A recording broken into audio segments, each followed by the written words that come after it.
All right, I'm going to call the meeting to order. Welcome, everyone, to the April 14th, 2022 school committee meeting. In keeping with an act relative to extending certain COVID measures adopted during the state of emergency as amended by Governor Baker on February 12th, 2022.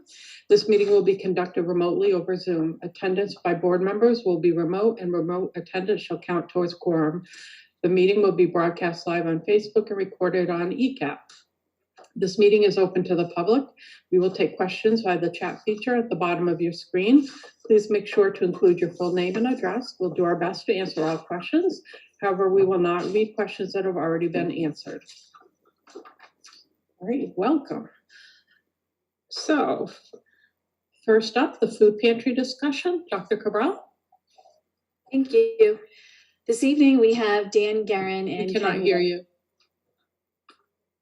Although you don't look like you're muted. Can you hear me? Yeah, I can hear. We could hear her. I can hear her. And we can hear it. We can hear Okay, I can't hear you. Oh, I'm sorry about that.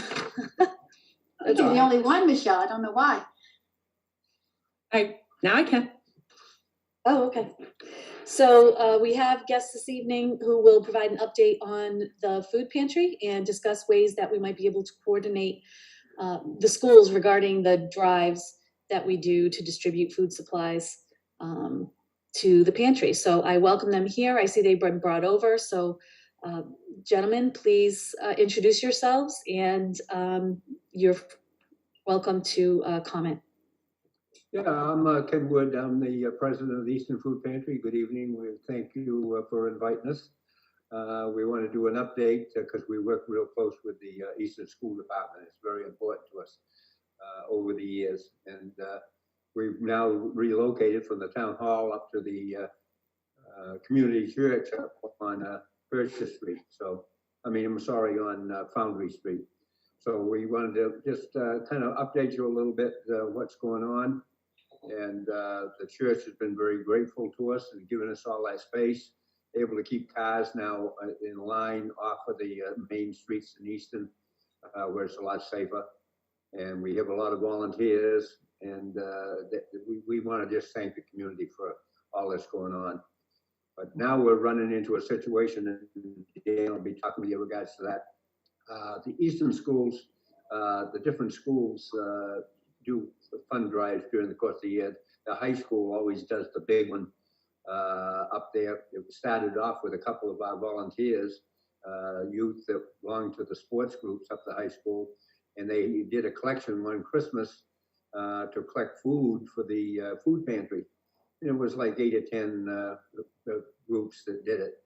Now the whole high school, as you know, gets involved with it, and around Christmas time, and I'll tell you, it's been a big plus because Christmas time we use a lot of food in need, and right now we're all hurting. Even the Boston Food Bank has cut us back by 500 pounds of food a week because of lack of foods coming in, and all the collection spots around town. If you go looking in the supermarkets, you'll notice the bins aren't as full as they used to be. So we're going to depend on now the Postal food drive is going to be coming up the second Saturday in May. So we're going to be, you'll see signs showing up around town, and that's going to be a big plus for us because we're now struggling to get some of the foods in. So we want to thank the town of Easton and all the school people and even the teachers and all of the staff and students and the families that have helped us out during this epidemic. A couple of years ago, they were doing a collection and all summer long with your staff, some of them from the school committee and school staff, collecting food every Monday, but just before our collection of food. So it's been a big plus. So I'm going to turn it over to Dan and let him kind of explain what we would like to work with you and to continue our relationship. Okay, my name is Dan Guerin. I'm the Director of Public Relations at the Food Pantry board member. The two big things that I want to talk about. The first is kind of if there's a way to kind of more centrally coordinate, food drives and let it be known, because while we, do appreciate all of the food we get, we have limited storage capacity. So if we can have those drives in some kind of staggered manner, so we don't just kind of get them all at once, that would be awesome. Plus, if we know, from a planning standpoint, when something's going to have, we'll have staff that always has to sort the goods or whatever. So it's kind of just a communication thing. The center school did a great drive for us, I think, before the February vacation, but we just could use a little bit more advanced warning as far as, when that's going to happen, and just so we can plan. And also they asked us, they said, well, what about the other schools? Are they doing something? I said, I don't know. That's a good question. So again, maybe some kind of anything you guys can add to us in the way of kind of centralizing and planning things across the different schools, that would be helpful. And then the only other ask is that we think, and if you read the news, with inflation kicking up and some of the restrictions that prevented foreclosures and et cetera, things that are of that nature, we think that there may be an increase of need for our services. And I guess I'm kind of throwing it out to the board. If you think there's, what's the best way to kind of make sure everybody in Easton knows that we're available. Obviously, there's a lot of signs around town, but I don't know, maybe at the high school level, I don't know, maybe even the middle school level, would it make sense to, at some way or fashion, get the word out that, hey, we're here.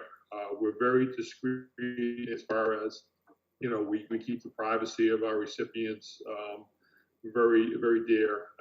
We, make sure that, I know myself, I grew up in Malden, and, we were a family of 7, and, we did okay, but, when there was free food across the park, my mom would tell me to go over and get it. I said, no, I don't want to do that. I'm ashamed. And I don't think I want to, do that. And there's probably that mentality is going through a lot of kids' head.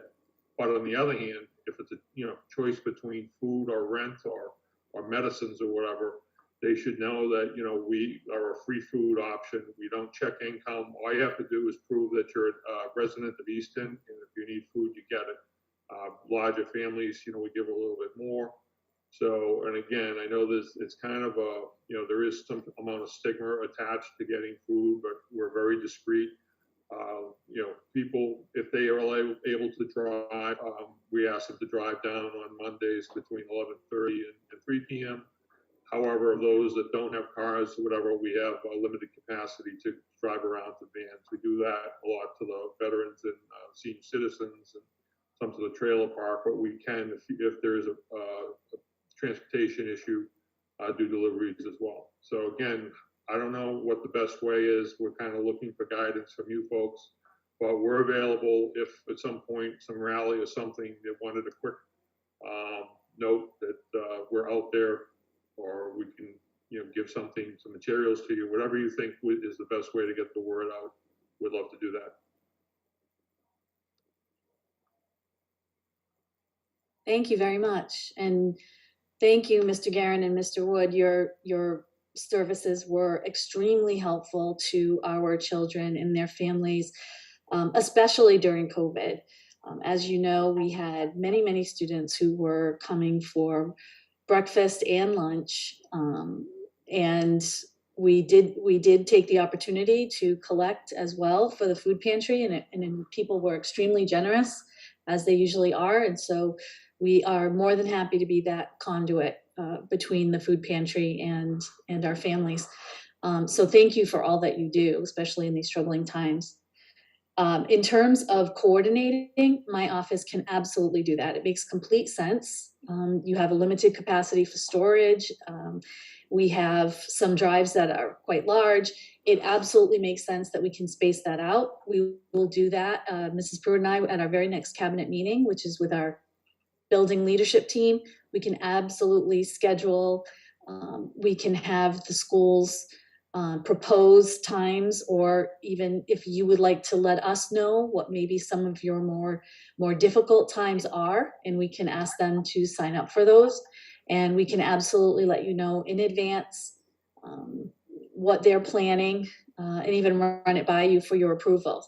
It may be something that maybe you'd like to switch the date, or maybe move it to a different time, and that's perfectly understandable, and we're happy to oblige. In Sounds great. in terms of the advertising, we can definitely do that too. If you would like, if you have sort of a one pager of information, the way you described it was perfect. If there is information you'd like us to put together, we can send that home with every student in the district so that they're getting that right to their house, their parents can see it. And we can also post on our website as well. We have sort of a one-call system, and we send emails, and we can put the attachment on there as well if that's easier. So getting the word out is not a problem at all. We're happy to transfer the information, or to write down the information. But if you have like a one pager you'd like us to send, we can just attach that too as well, if that's easier. We can do that. We'll come up with a one pager. One thing that's worked out very well during this virus, we've worked very close with the schools. You know how when you close on a Friday and you're closed for a few days or a week, we picked up the extra milk and stuff, and we passed it out to those families for you people, and added extra things to it too. So we've noticed that during those vacations, there is a rise in need.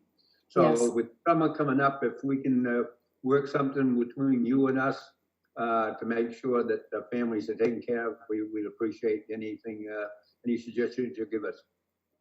Absolutely. Thank you so much.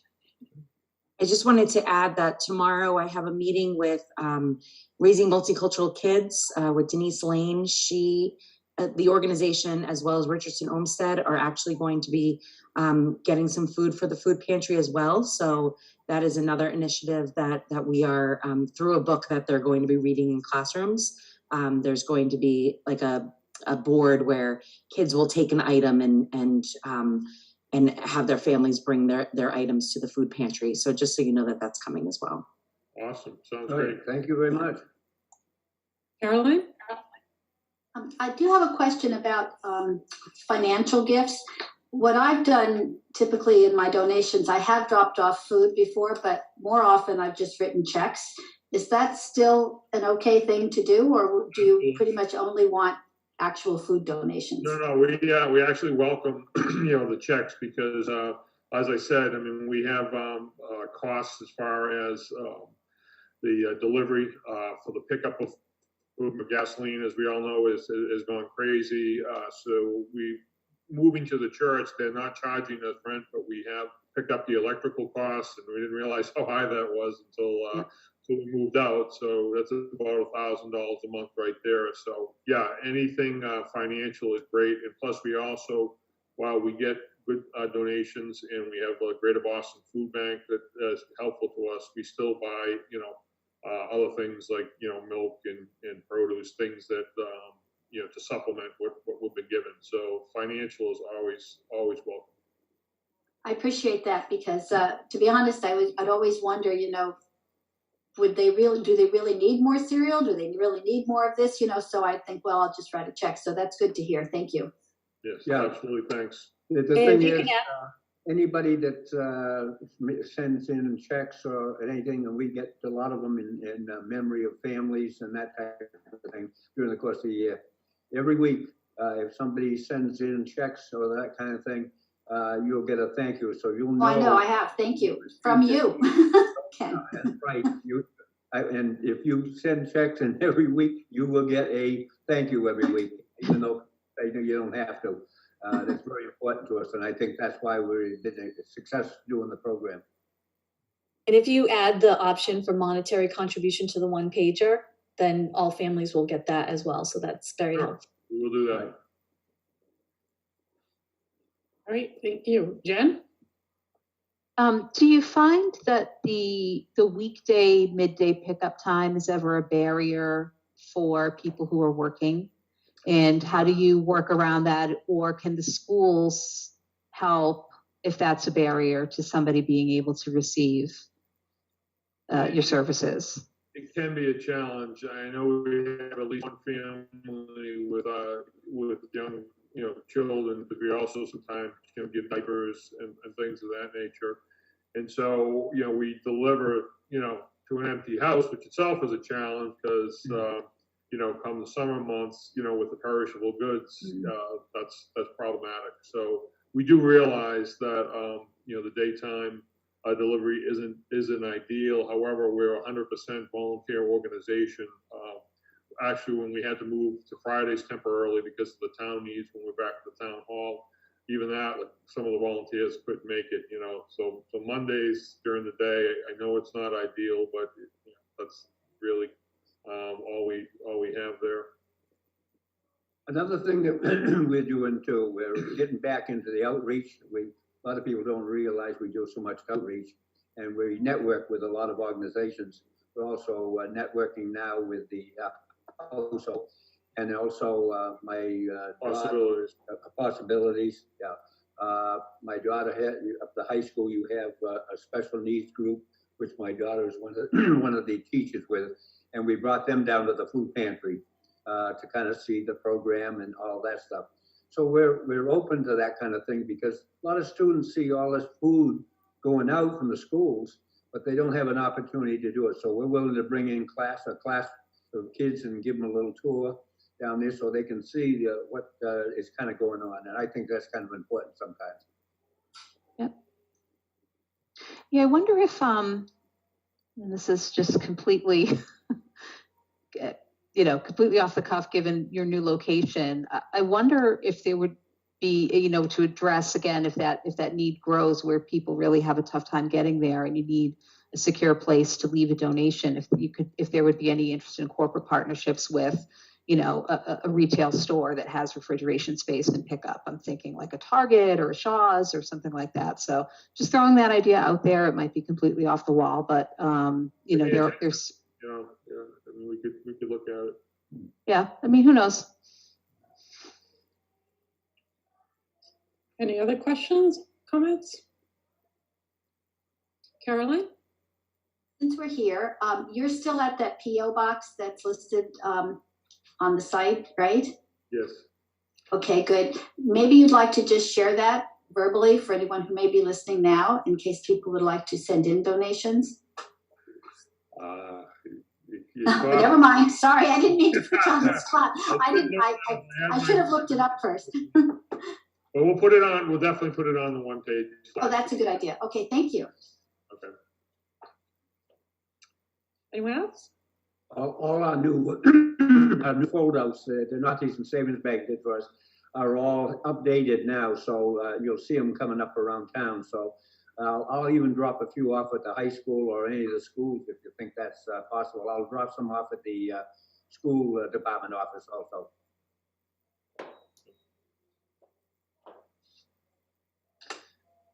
All right, thank you.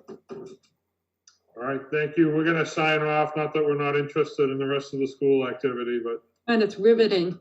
I just want to thank you again for all that you do. A lot of people think that because Easton has a certain reputation of affluence that we don't have this need. And I can definitely say that we do have a great number of students and families in our schools who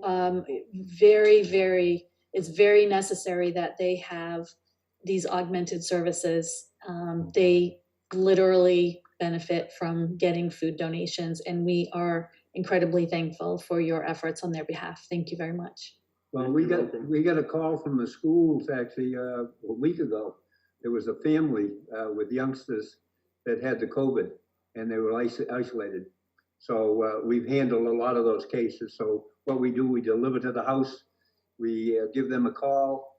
We set it on their porch or their front stairs, and then we give them a call and they come out and get their food. So we were able to take care of that situation. That was a week ago.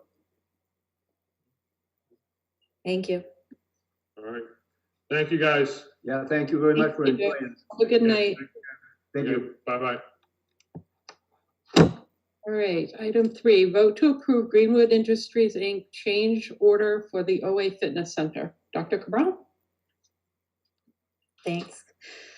David Twombly, the Director of Operations, is here this evening. He's going to present a change order for OA Fitness Center repairs. If you remember, we had some significant leaks in the fitness center at Oliver Ames, and a lot of work has been done to it. We're nearing the end of that project, and there's a change order this evening in the amount of $30,784 that Mr. Twombly can give you more details about, and certainly if you have any questions for him, please direct them his way. Mr. Twombly?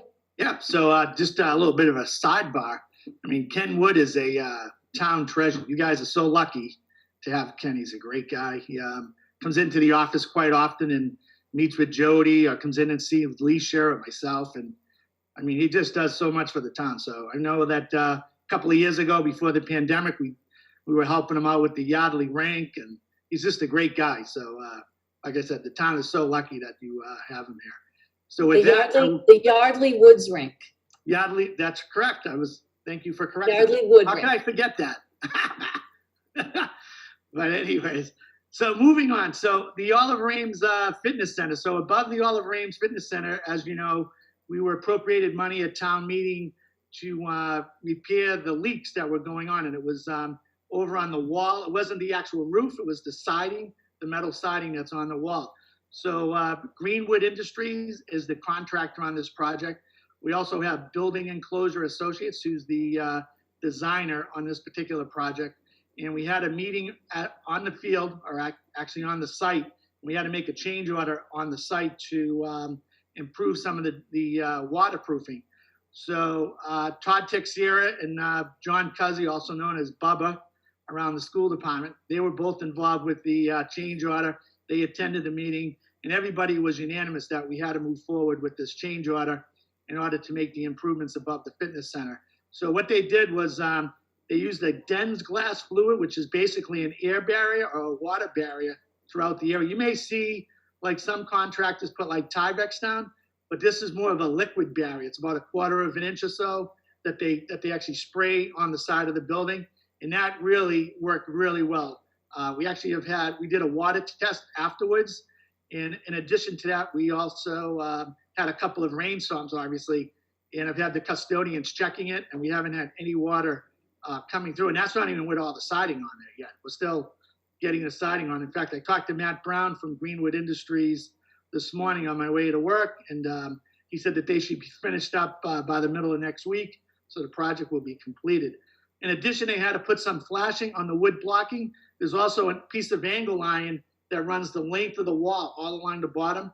And so they had to put like some flashing on that was self-adhered flashing that goes on there. And actually Matt said to me this morning that the majority of our leaking was probably coming from that piece of metal that runs along the bottom.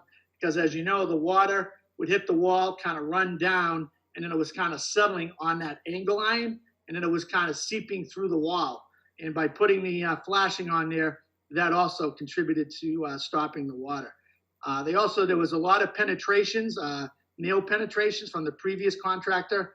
Unfortunately, not to speak disparagingly about the previous contractor, but on this particular area, they really didn't do a good job. And you wouldn't know this until you actually take the siding off. And as Jackie knows from being over at the new school, over at the Blanche Ames School, we actually have this company called On-Site IQ. And Jackie has seen them around. They walk around with a helmet and they have a camera on the top of their head. And they're videotaping everything that goes on inside the school. And so that way, when the school is completed, you can refer back to those videotapes and say, oh, how did they put that wall in? Or where's the electrical? Or where's the plumbing? And you can actually look at the video, and in time, you can actually see where where the plumbing was, where the electrical lines are, in case you have to open up the wall. Unfortunately, in this case, this is before that technology was out there.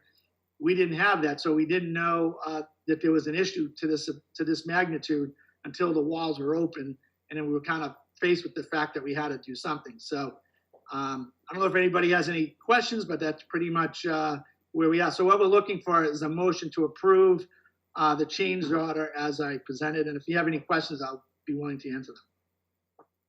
Does anyone have any questions? Jackie? Thanks, David. So you said this was, appropriated, the money was appropriated at town meeting. Do you remember how much was appropriated? Yep. So at town meeting, they appropriated $300,000. The contract was $244,000 with Greenwood Industries, and then this change order is like 30,000 and some change. So we're still under the appropriation just by a little bit. But we also had, we're gonna have to pay building enclosures. I think they were like 24,000. So we're just a little bit. Luckily, the original estimate was only going to be like 150,000, but the bids came in high. And then, as you know, it's a supply chain and everything else that's been going on. Everything's just like going through the roof. Thank you. Anyone else? Caroline? So now I'm a little bit confused. So if 300,000 was appropriated, the money will still come from that appropriation? Yeah, so it's not coming out of the school department, capital. Okay, okay, just wanted to make sure. Thank you. Yep, good question. Okay. So can I get a motion to approve the Greenwood Industries, Inc. change order for the OA Fitness Center? Wiseman, so moved. Can I get a second? O'Neill, second. Roll call vote? O'Neill, yes.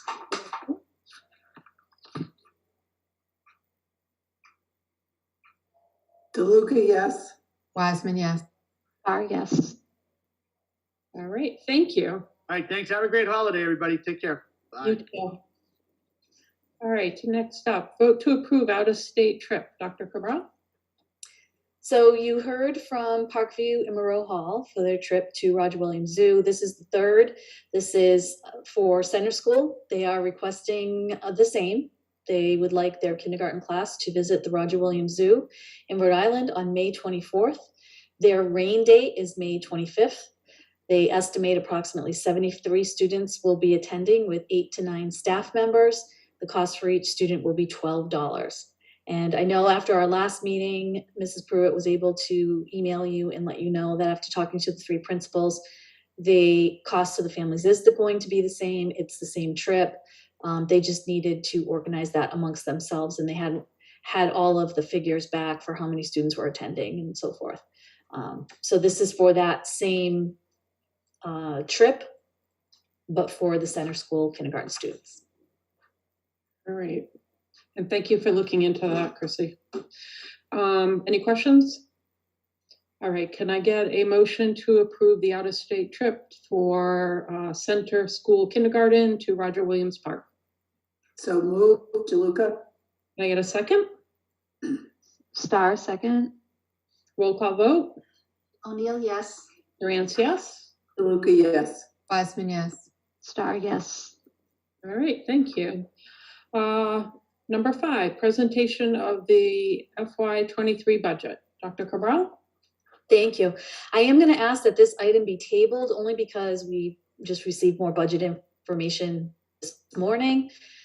That is that while the Chapter 70 funding is still estimated to be at 2% and UGGA, the unrestricted general aid, at 2.7%, we have been told that the minimum aid that we get for each student at $30 is now $60 a student. So that does create a change. We've been actively working on that figure to be $100 per student, but certainly we're not going to balk at any increase, but we do need to determine where that is going to be used. And so we would just like to tighten up that presentation, make sure that we're definitely getting that money and where that's going to be used. So we're going to table that. We do have a public hearing on May 25th. So we should be able to have all of our information by then. If you would like a meeting before then and we have the information before then, I can certainly let you know. We can have a meeting on the budget, but right now we're scheduled for a public hearing on the 25th. That is just on the budget anyway. Of You April. mean April, right? Of April. Yes, I'm sorry. What did I say? You said May. That's okay. Oh, April, excuse me. Yes, April 25th. All right. Thank you. So can I get a motion to table the FY23 budget? Wiseman, so moved. Can I get a O'Neill, second? second. Roll call vote? O'Neill, yes. Durant, yes? DeLuca, yes. Wiseman, yes. Star, yes. All right, thank you. Number 6, public hearing, school choice for 2022-2023 school year. Dr. Cabral? Thank you. Each year by June, the school committee is required to have a public hearing and a vote on whether the school committee will allow school choice in the district. So items 6 and 7 actually go together. 6 is the public hearing portion, if there's any public comment on this or questions. Item 7 is your vote for the 2022-2023 school year. Just as a point of background information for people who may not be familiar with school choice. School choice is allowed in the Commonwealth. School committees have to consider this based on the needs and capacity of the district on an annual basis, and need to determine whether they will allow students from other districts to come into the district. You can do that for a particular grade level. You can do that for a particular number of students. But once you accept students into the district, the students can continue up to and through graduation from the district. We have not recommended this to date just because of our physical capacity in Easton, while we have some grades that may have a little bit more flexibility. Unfortunately, as the students transition to higher grades, we do not have the capacity for them there. And so it does have an effect as they mature in the system. And so right now, we do not feel we have the capacity to have school choice. It does, some districts, for some districts, that maybe have a very, very low enrollment. There are some districts, for example, neighboring districts that are very close to closing schools because of such a low enrollment. It is advantageous to them because they can actually accept a great number of students. And for every student they receive $2,000 from the sending district. And if you are able to accept enough students that it, for example, creates another section or allows you to hire extra teachers, it certainly is advantageous. We're nowhere near that capacity right now. And what we're seeing from our initial numbers on pre-kindergarten and kindergarten, based, I'm sure in no small part to the new elementary school opening soon, we are getting a much higher number of students starting to register for pre-kindergarten and kindergarten. So we would anticipate that at least in the next year, we will not have the space for school choice. And that may actually become even more so as we increase enrollment in the district. Increasing enrollment is a good thing. We're very excited about that. And that is only because our lower grades have had have had a slow decrease in enrollment. And so this will bring us back to our capacity we were at maybe 10 years ago. So at this time, we don't believe we have the space or capacity to take students from other districts, but it is now open for public discussion. And then at the end of public discussion and school committee consideration, again, item 7 is your vote on the issue. So if somebody in the meeting had a question just specific to this item, they could ask that now. All right, so I just want to give people time to do that. Yes, that's correct. And we just want to remind people that per open meeting law, they would just need to put their full name and address as part of their comment. Michelle? Yes, Caroline?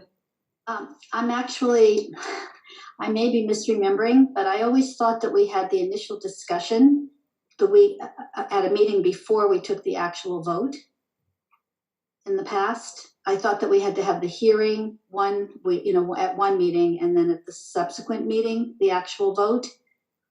Lynn? Pardon me? I'm I asking thought Lynn. that's what we had done historically. It might not have been required. It might have just been the way we did it, but that's kind of what I recall. This is how it was on the last year's agenda. I can go back and look further. Well, as I said, it may not have been an actual requirement. I was under the impression that it was a requirement, but I could certainly be wrong. And even if it's not a requirement, if you prefer it's that way, we certainly can have the hearing this evening. It's been posted, and you can vote at your next meeting if you'd like. That's fine. We would still be within the timeline allotted to have the vote. I certainly don't have a personal preference. I just wanted to be sure that we were, We certainly could making any do- kind of actual requirement. We certainly could do it that way just to avoid any potential issue. Well, does anybody else have the same recollection, or am I just dreaming? I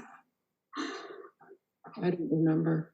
I do recall, I believe that we always had the initial and then the second reading was at the next meeting, but I don't know that there's much difference if we do it or not.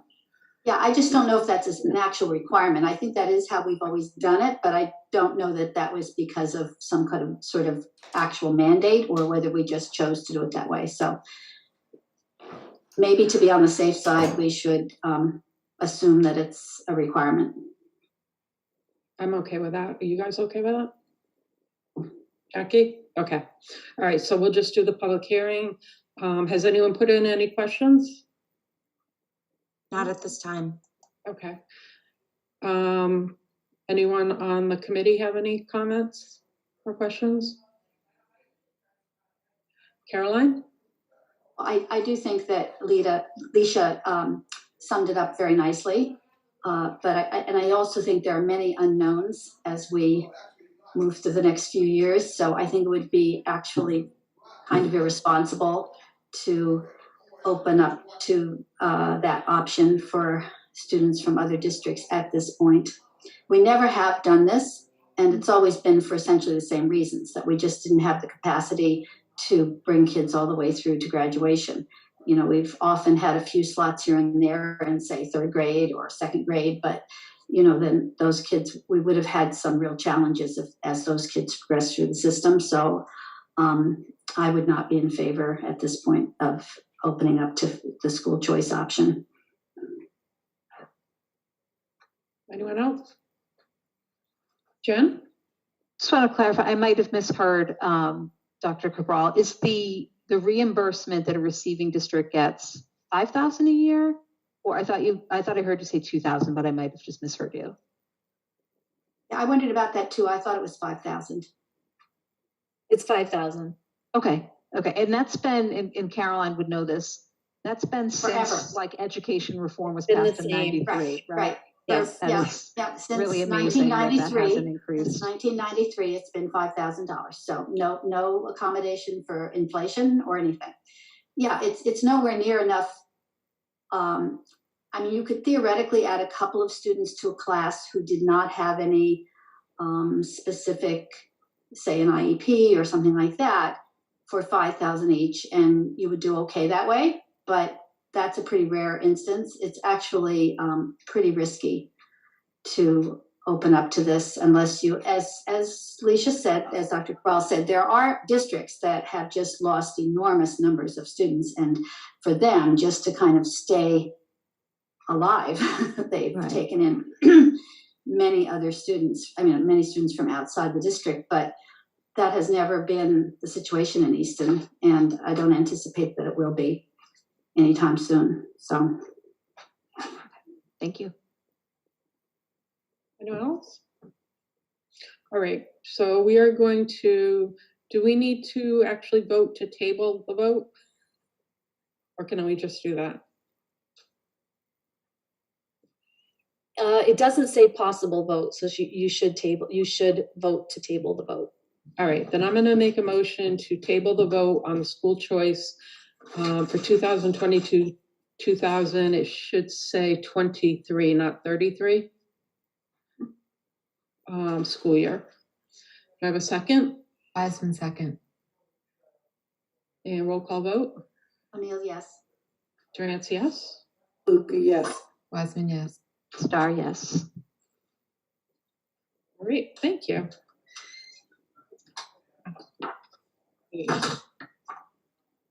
Personnel changes, retirement, OA science teacher, EMS systems technician. Dr. Cabral? Yes, we have two this evening. First, the science teacher. Laura Ayas is a science teacher at Oliver Ames, and she plans to retire on September 9th, 2022, after 21 years with the district. 16 of those years have been as a chemistry teacher. Laura began in Easton as a paraprofessional and a lunch playground aide in 2001 in what was then the Olmsted School.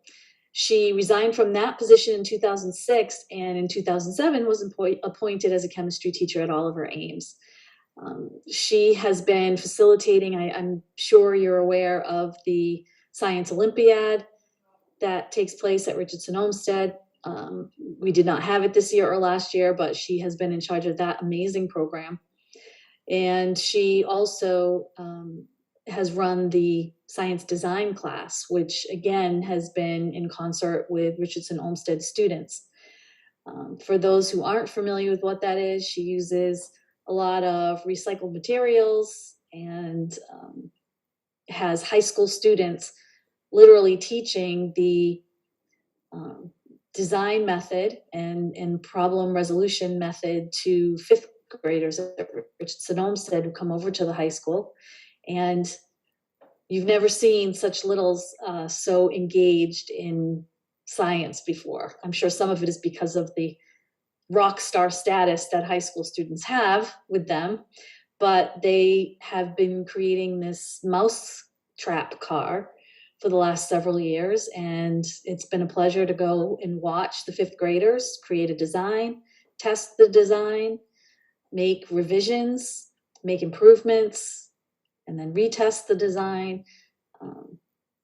It's been interesting to get feedback from the students on just how challenging it is to work with small children and keep them working together as a group, and they've all done a fabulous job. So certainly a big loss to Oliver Ames. And just on a personal note, it's been a lot of fun to collect these resources for Mrs. Ayas, to work with her and observe these classes, and also just to hear about her family and her beautiful grandchildren. Another staff casualty leaving to spend more time with their grandchildren, and there couldn't be a more worthy cause. So very bittersweet for us, very sorry to see such an experienced and talented educator leave us, but very happy for her and for her family in the time that they will now be able to spend with one another. Thank you. All right, I have her letter. Dear Dr. Cabral, I'm writing to inform you and the Easton Public Schools of my intent to retire from my teaching position at Oliver Ames High School. My last day of teaching will be September 9th, 2022.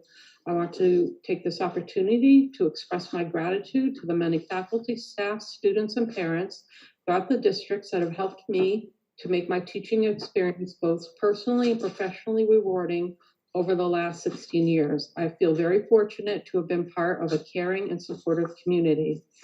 Although teaching chemistry has been my dream since my first chemistry class in my sophomore year of high school, I put this dream on hold until later in life. My teaching career began at the age of 46. After 6 years of research at MIT, 13 plus years as a stay-at-home mom, and 4.5 years of paraprofessional at Olmsted School. After 1 year of teaching in the Taunton High School, I began my second year of teaching at Oliver Ames High School in September of 2007. During my years at OA, I've greatly enjoyed the many opportunities to develop myself as a teacher, teaching Chemistry 1 at all levels, Chemistry 2 honors, forensic science, and science design. I've truly enjoyed the many aspects of teaching chemistry, as I'm passionate about the subject and always strive to find new and creative methods to convey these difficult concepts to my students.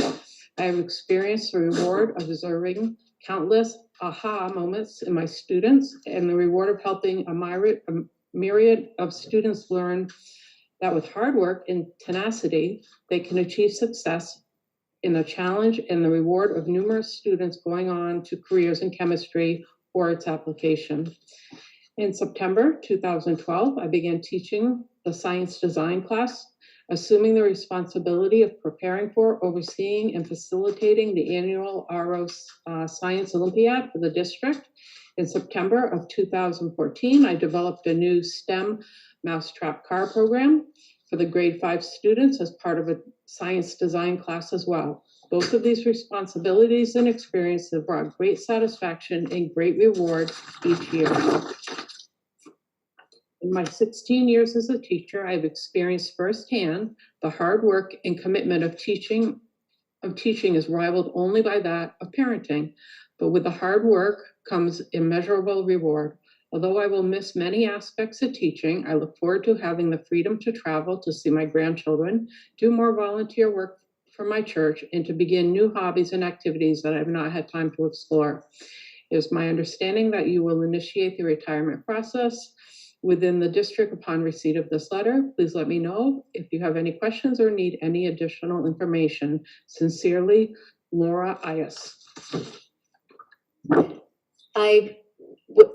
We thought that Mrs. Ias was going to join us this evening, but unfortunately, I don't think she's here. I don't see her name, but I know that members of the committee would like to comment, and maybe while you do that, if she is here, perhaps under an alias or someone else's computer, if she could just let us know. Anyone want to say anything? Caroline? I'm just thinking back to a couple of conversations that I had with Laura at the science, the STEM nights, right, at Richardson Olmsted. Wasn't she involved with that, Alicia? Because I kind of remember lengthy conversations. The STEAM night. Yes. STEAM night, that's what I meant. Yes. Of course, that's right, STEAM. I get confused because my daughter's actually a STEM teacher at a school in Connecticut, so I always get those two confused. But she was just so beyond enthusiastic, so warm and engaging with those kids. It seemed like she was as happy as they were to be there and as excited as they were. I just found her to be so impressive. And I was so happy that we had a teacher like that. Obviously, she taught older students, but she was absolutely wonderful with the little ones too. Thank you. Nancy? I never worked with Laura. I know who she is and everything. And the kids at the high school that take her class learn a lot. She's a good teacher. And just want to say, Laura, you're going to love retirement. Anyone else? All right.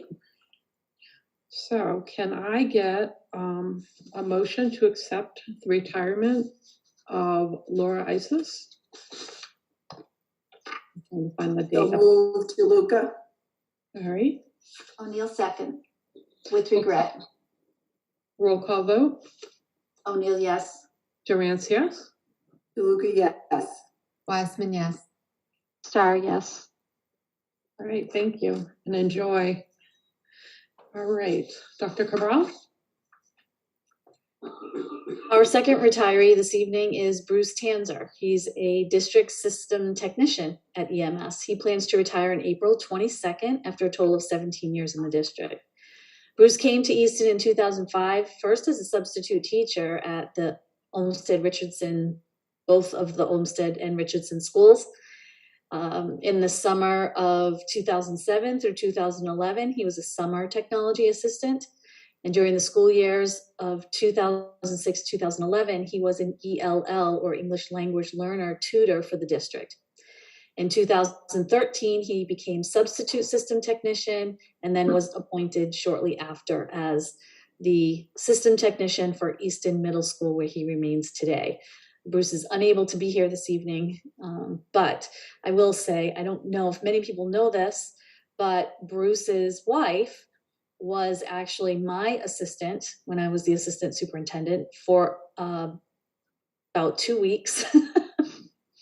The assistant superintendent and she were both leaving at the same time for retirement.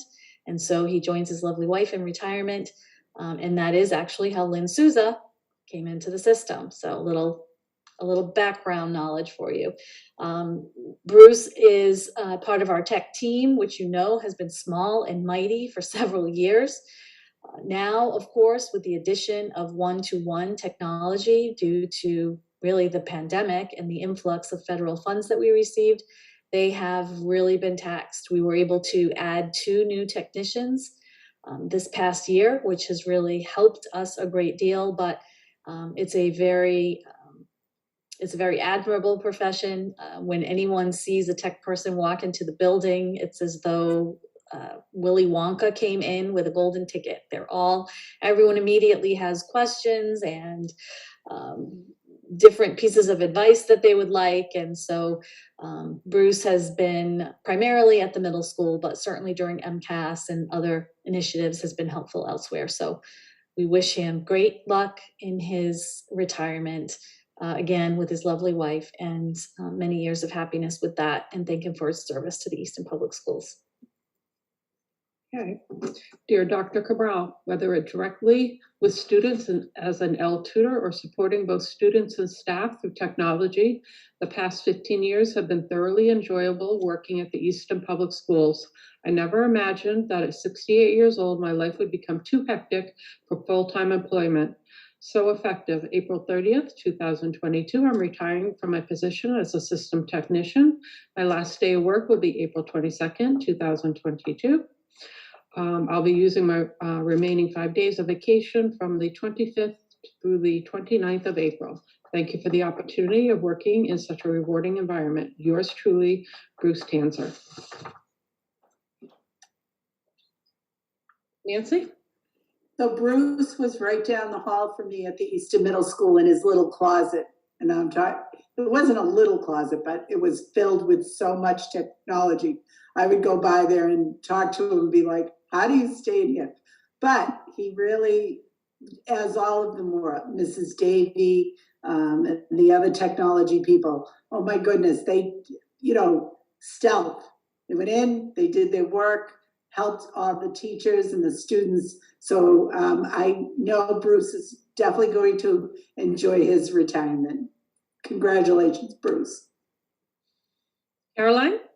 So I have a proposal. I think that these really smart tech people that provide such a critical service for us, I think that as part of their employment, we should require that they find substitutes for us if they want to leave for any reason. I think that should be part of the contract, because certainly it's a great loss for the system when we lose someone as skilled and helpful as Bruce. All right.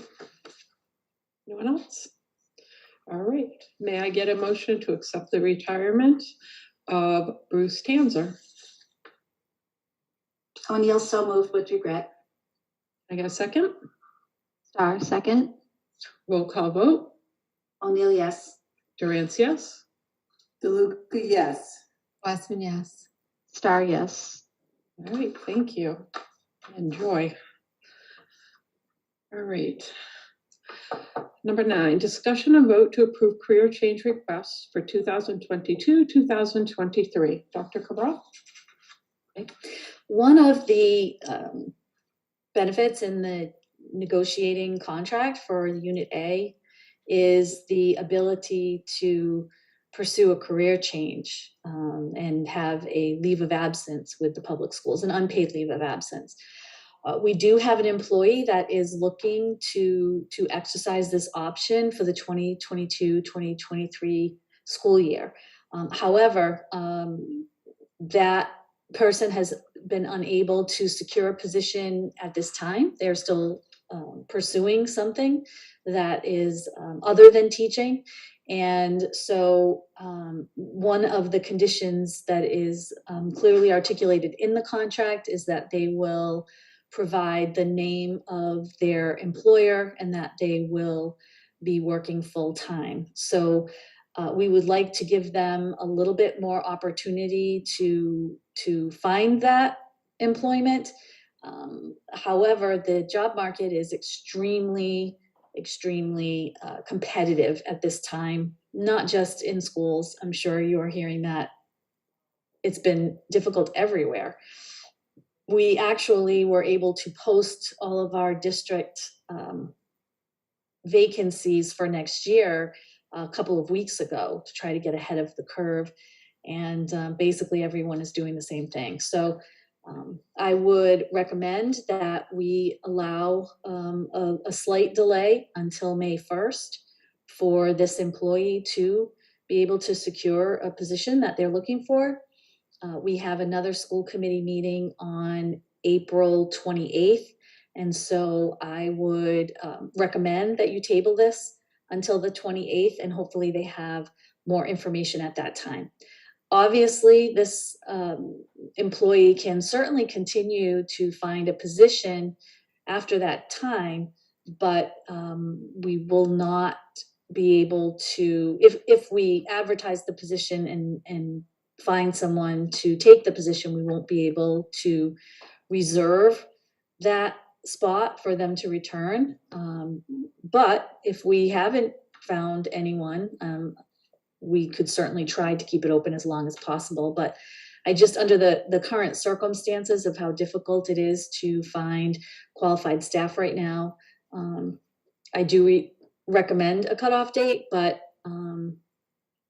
in fact, I believe in the contract, the committee is required to get back to them within a certain amount of time.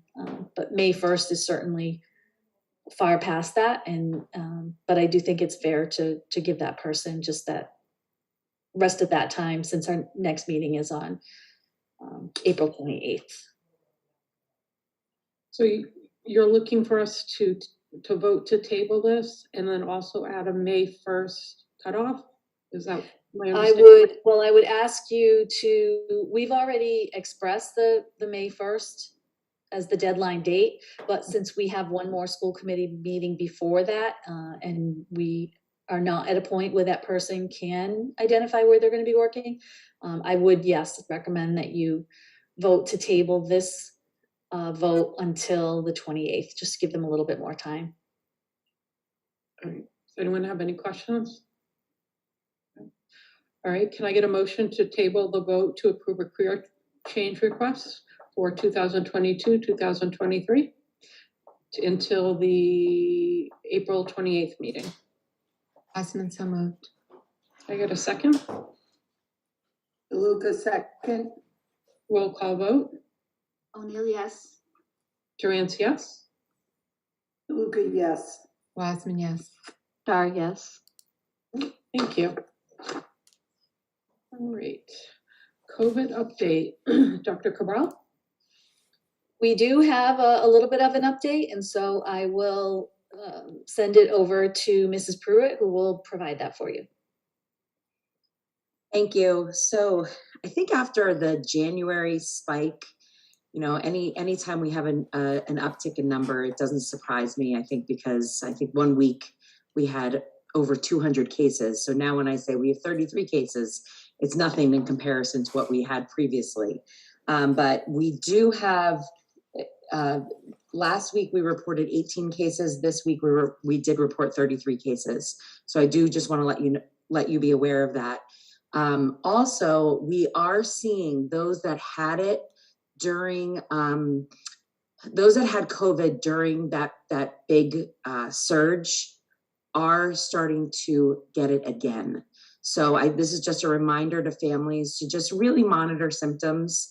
And we are seeing it as being a lot milder than we have in the past, but still just please monitor the symptoms.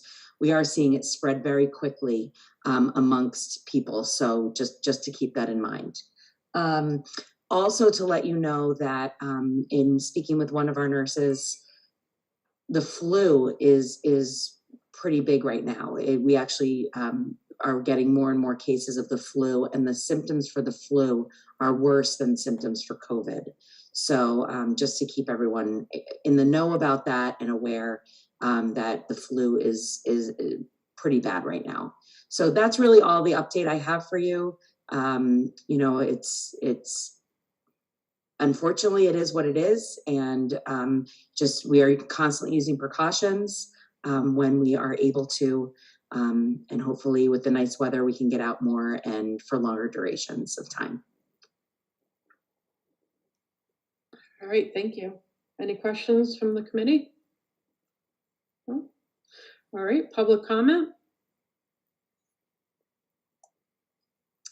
There was one, but didn't put their address, so unfortunately I'm not able to read it. All right. Superintendent notes, Dr. Cabral? I would just like to remind people that next week is April vacation week for students and staff. Central office will be open. Monday is a holiday, but Tuesday through Friday, central office will be open. If anybody needs to come to central office for any questions or paperwork. Other than that, the schools are closed next week and all students are on vacation. And that's it. All right, thank you. Assistant Superintendent notes? Sure, I just have a couple for you, actually a few.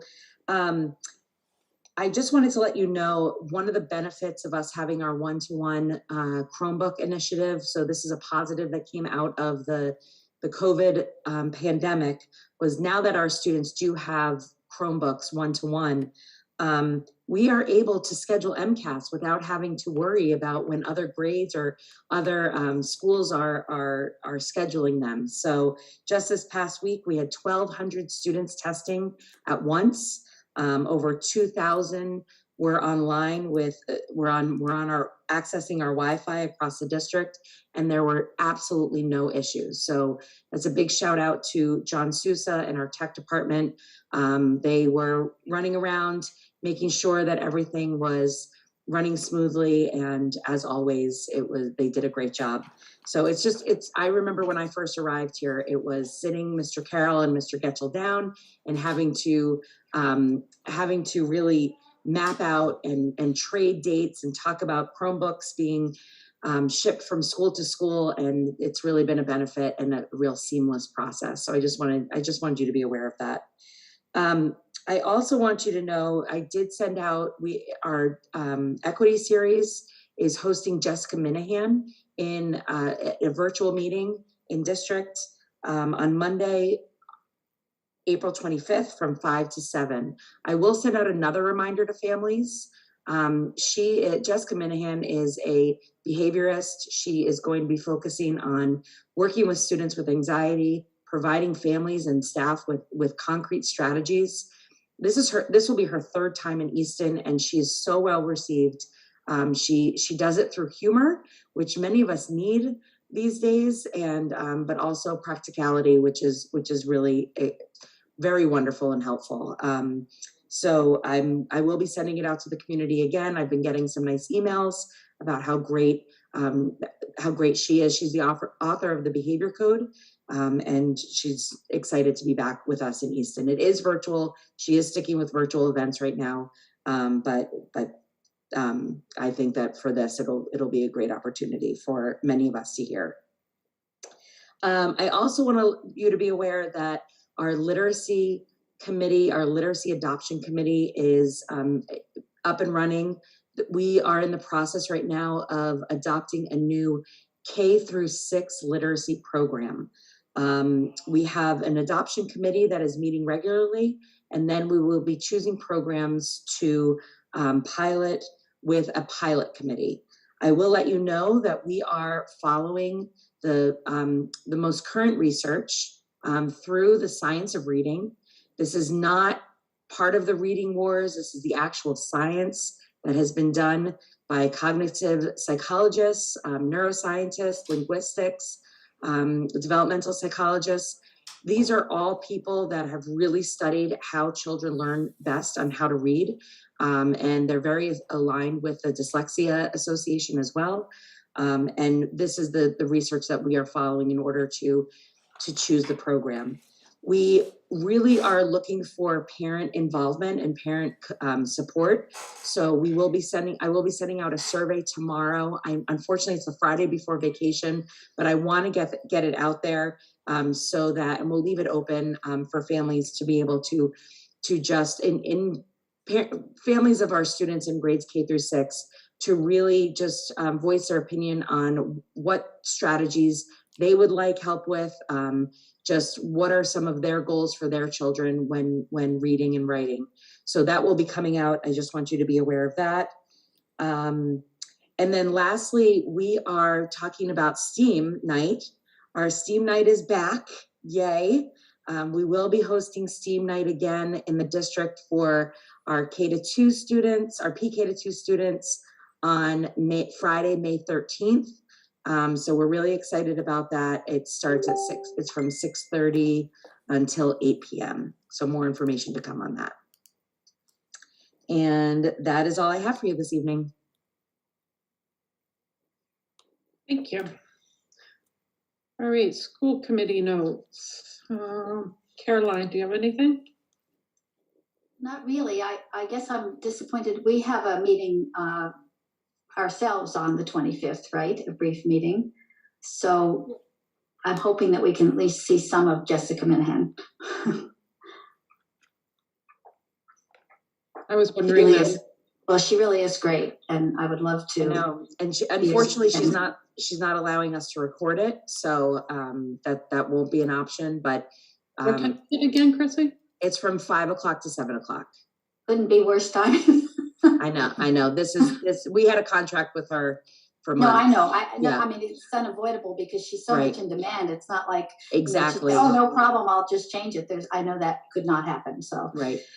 But maybe it won't take us the full 2 hours, and we can sneak in. Is that it, Caroline? Yeah. All right. Nancy?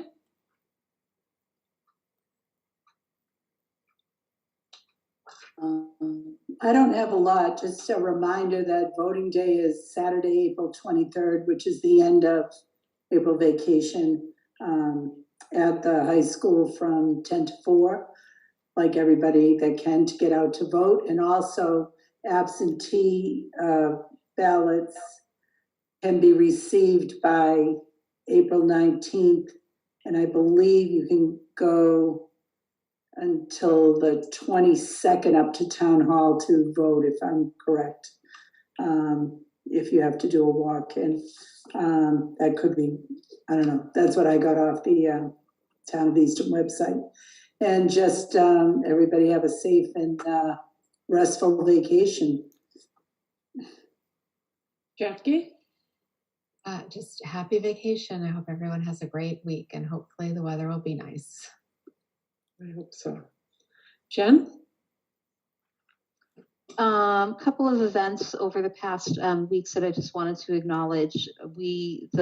A couple of organizations out of Norwood and Stoughton had shared with us an evening talk that was on, it was called Placebos, Perceptions in the Powerful Role of Substances. So it was Dr. Jason Kilmer. I was able to attend. It was similar to some of the substance use presentations that we've been able to do in the district in the past with other experts. What I really liked is that there was a lot of new data that he was able to present, comparing statistics in pre and post legalization of marijuana, which is something that was I think it's evolving and new. So it was a really informative presentation and something that I always learn about. So I know our CPAC had shared that information, and Mrs. Kavanaugh, Oliver Ames, had shared it in the parent newsletter as well. So it was probably shared elsewhere. So that was really good. I've been able to attend 3 senior project events in the past couple of weeks. So we were invited to the presentation of their plans at the beginning of the year. So one student, Allison Evan, put together it was called a TED-like talk, and there were several of her classmates and the teacher who presented, and they gave great presentations. And then just over the past week, Reese blasted an inclusive dance day that was super well attended. It was, I was able to go on Sunday, and the dance studio at the school was just like overflowing with kids. It was a really fun, great, positive event. And Kate Trong presented a financial literacy workshop on Tuesday night and absolutely knew her stuff cold. So really, really well done, and knew her audience. And the kids asked a lot of great questions who were there. So it was a really great workshop. I'm just so thrilled with that class offering, and to see the results of their year of hard work. the MASC Virtual Day on the Hill was this morning. I was able to jump in and out in between other meetings. And they shared the news that the House budget included the $60 per student for minimum aid, up from 30. So it didn't sound like that's set in stone yet, but they sounded very optimistic about communicating that. So I thought that was good news. And they went over some other proposed funding, different funding proposals. So hopefully those will pass and we'll be able to benefit a little bit from those. And then finally, the music department has its annual evening of jazz tonight, starting at 7 o'clock. So from 7 to 9. And if people haven't been and you have a chance to go, it is a real treat because we've got just really, really talented groups that get to perform tonight. That's it. All right, thank you. All right, item 15. I'd like to make a motion to enter into executive session. We will be returning to open session for the purpose of discussing strategy with respect to bargaining of Unit A and pursuant of MGL C30A 21A2 to conduct contract negotiations with the superintendent. Do I have a second? O'Neill, second. All right, roll call vote. O'Neill, yes. Durant, yes. Luca, yes. Wiseman, yes. Star, yes. All right, and then we'll be back. Thank you.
Great, looks like we have everyone back. Great, so I would like to make a motion to vote to approve the superintendent's employment contract pending our attorney's final approval. Do I have a second? Wiseman O'Neill second. seconds. Roll call vote. O'Neill, yes. Durant, yes. DeLuca, yes. Wiseman, yes. Star, yes. All right, thank you. And then before we adjourn, I just wanted to mention again, our next meeting will be April 25th. It's a budget hearing. So that'll be the one item meeting, and then our next regular meeting is April 28th. All right, so everyone has that. Can I get a motion to adjourn? Star, so moved. Can I get a second? DeLuca, second. Roll call vote. O'Neill, yes. Durant, yes. DeLuca, yes. Wiseman, yeah. Star, yes. All right, thank you. Have a good night. Night. Have a nice Night. vacation, everybody. You too. Yep. Thanks. Night.